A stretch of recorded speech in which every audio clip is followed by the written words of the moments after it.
Well, unfortunately, the Denver Nuggets stink since their reprehensible, heinous ass of an organization helmed by incompetent half-wit general manager Calvin Booth dumped a $50 million annual salary on an all-star list scrub Jamal Murray, who is scoring just 17 points per game currently on only 42% shooting from the field and doesn't play a lick of defense. As a result, the Nuggets are mired in mediocrity, just 11-9 on the year after getting boat raced by the Cleveland Cavaliers last night by a score of 126-114 in Cleveland, home of the best team in the league. The best team in the league. Yeah, Denver ain't that. Not even close. And that is despite having by far the best player in the world. And I do mean by far, as the gap between Nikola Jokic and everyone else is as pronounced as it has ever been.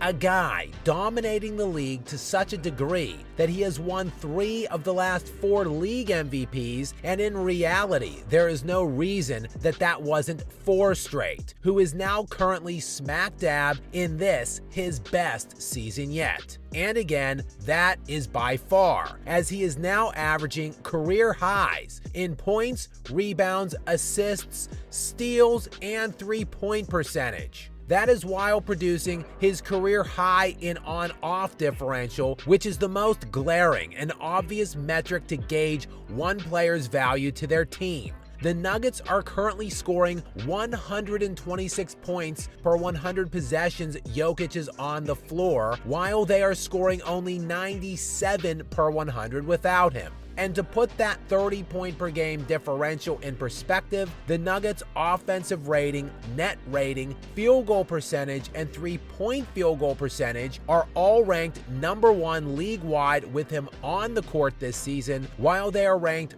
28th or worse in all of those metrics with him off of the floor. This team simply has not put anywhere near the amount of pieces around this guy at this stage of his career to be able to compete and win actual championships. I mean, here he is in year 10 of his NBA career, and it will be just another year where he still has never played with a single All-Star. 10 seasons in, and not one All-Star teammate ever. The team is so bad, as illustrated by his aforementioned plus 30 differential on and off the floor per 100 possessions, he basically can't even leave the floor. See, not only is Jokic averaging a career high in points, rebounds, assists, and steals, he is also averaging a career high in this, his 10th season, in minutes per game by over 3 minutes a night. In fact, he is second in the entire NBA currently in minutes per game, and unlike virtually every NBA superstar in this era, this guy doesn't load manage. He played 79 games last season and has played in 72 plus games in 8 of his 9 previous seasons. But at what cost to him and the Nuggets come playoff time? Last year, after playing those 79 regular season games, he went into the playoffs and was forced to play 40 minutes a game because, again, as with this regular season, the Nuggets were dreadful ass in the playoffs without him on the floor. But after the accumulated amount of minutes and being forced to play 47 in Game 7 of the semis, Jokic just gassed out.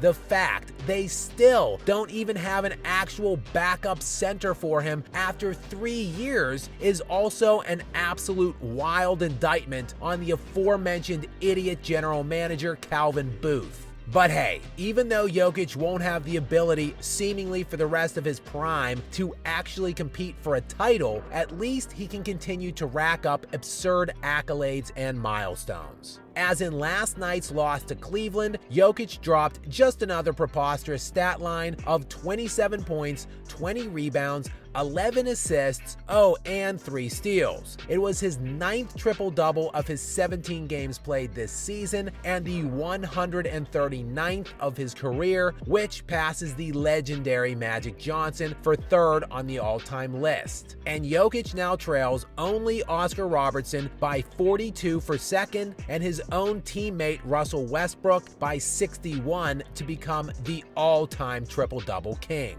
Something that seems all but inevitable at this point, as Jokic's 139 career triple-doubles have come in just 692 games played. For some perspective there, Magic Johnson played in 906 games, Oscar Robertson played in 1,040, and Russell Westbrook has played in 1,182 and counting. While this self-proclaimed GOAT, you might be wondering? Yeah, well, LeBron James has just 118 triple-doubles, which is 21 behind Jokic, and it only took him 1,514 games to get there, which is over twice the amount of games by Jokic, in case you didn't want to do the fast math. And it's just one more accolade for Nikola Jokic on the way to his 4th league MVP this season.